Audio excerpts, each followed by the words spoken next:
A flood of refugees flee southern Lebanon in advance of Israeli attacks, while in northern Israel, an onslaught of rockets from Hezbollah guerrillas. The U.S. government hunkers down at the approach of an ominous anniversary. And 100 years of running through the streets of Boston, a revolutionary race. From ABC, this is World News Sunday. Here's Carole Simpson. Good evening. With each passing day, the situation along the Israeli-Lebanese border grows more unstable and more dangerous. Israel continues its massive air attack on southern Lebanon, while Hezbollah responds with a torrent of Katyusha rockets aimed at northern Israel. And late today, a threat from Hezbollah aimed at the United States and Israel. An unnerving display on Hezbollah-run television showed what it claims are potential suicide bombers. 70 volunteers with explosive devices strapped to their bodies. In the midst of all this, civilians on both sides are being forced to run for cover. Here's ABC's Bill Redeker. The exodus from southern Lebanon accelerated today. Warned by Israel to leave, 200,000 residents fled the coastal city of Tyre and headed north. Israeli warplanes expanded their zone of influence 20 miles into southern Lebanon. Military officials say they destroyed 2 Hezbollah radio transmitters and numerous houses used by the guerrillas to launch rockets. Once again, the Air Force showed off its laser-guided missile technology, claiming it demonstrated they were attacking specific targets, like this vehicle parked at the side of a road, and this power transformer. The Israelis said they bombed the transformer in retaliation for a Hezbollah attack on a power grid in northern Israel. Israeli long-range artillery again shelled Lebanese villages along the border, but it did not stop Hezbollah from counterattacking. In fact, northern Israel suffered its biggest rocket attack in years. At least 45 rockets fell on settlements in 11 hours, though only a few people were slightly injured. After students had been evacuated from the school, a Katyusha rocket slammed through its roof. Tonight, an underground bomb shelter took a direct hit. No one was hurt, but nerves were badly shaken. Israel's foreign minister insisted that as long as the rocket attacks continued, there would be no hope for a ceasefire. That steps should be taken by the government in Beirut in order to dismantle and disarm the Hezbollah. The Lebanese prime minister refused, saying it would be impossible to disarm Hezbollah without risking a civil war. He urged Israel to withdraw and promised to put the Lebanese army in charge if he could get help from the United Nations and France. That offer was rejected. The military campaign continues on day 4 of Israel's assault against Hezbollah. Bill Redeker, ABC News, Tel Aviv. Late today, the State Department issued a statement accusing Hezbollah of starting this latest round of violence and urged the group to stop the rocket attacks. The large-scale evacuation of American and other foreigners in Liberia has ended for now. What they leave behind is complete chaos, with gangs of young gunmen swarming over the streets of Monrovia.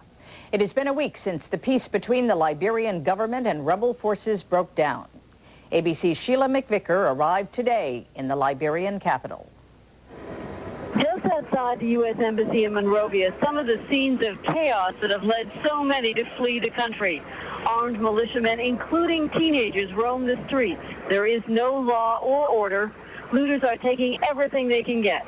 International aid agency vehicles, UN computers, air conditioners, all the trappings that made Monrovia function as an African capital are disappearing on the back of pickup trucks. More than 10,000 people, all Liberians, have sought shelter at a U.S. residential compound. Using UN trucks, U.S. Embassy staff and Red Cross workers have been able to deliver some food, but conditions there are not good. Many of the refugees were forced at gunpoint to flee their homes, and they have nothing left. They took our clothes, everything, our bag, put guns in us, everything. Most foreign nationals, including U.S. citizens who want to leave Liberia, have already been airlifted to safety. U.S. Embassy staff estimate there may be only 70 Americans still in the country who want to get out. The U.S. ambassador says in spite of the chaos, his embassy will remain open. We have no plans to pull out of here. This embassy will stay here, as far as I know, and we intend to stay and be active in the peace process. But tomorrow, all non-essential embassy staff will be flown out, leaving behind fewer than 20 protected by U.S. soldiers in the midst of a tenuous ceasefire. Sheila McVicker, ABC News, Monrovia. Around the nation, there are security concerns as an ominous date, April 19th, approaches. That story when we come back. Also tonight, a look at what 3 world capitals expect to gain from a presidential trip. And the Boston Marathon, 100 years old and still running. This is World News Sunday, brought to you by Kellogg's. So I just got married, and my husband says, try Crispix. Crispix doesn't get soggy in milk. Hey, I love the guy, but nobody's perfect. Okay, it starts off crispy. Now, this spoonful is still crispy, but it's gonna turn soggy. So he makes a little mistake. Kellogg's Crispix cereal. Delicious corn and rice that stays crispy to the end. Last bite, it's gonna be soggy. Hey, it's still crispy. He is perfect, so far. Chances are it will outlast your car, and your furnace, and your roof. There's no telling what your Moen faucet might outlast. Moen. Buy it for looks. Buy it for life. Are you taking chances without a calcium supplement? It could take 20 years to find out. By then it may be too late. Which one should you take? Oscal. Oscal's tested and proven effective in clinical studies, and doctor recommended for pennies more a day. Don't take chances. Take Oscal.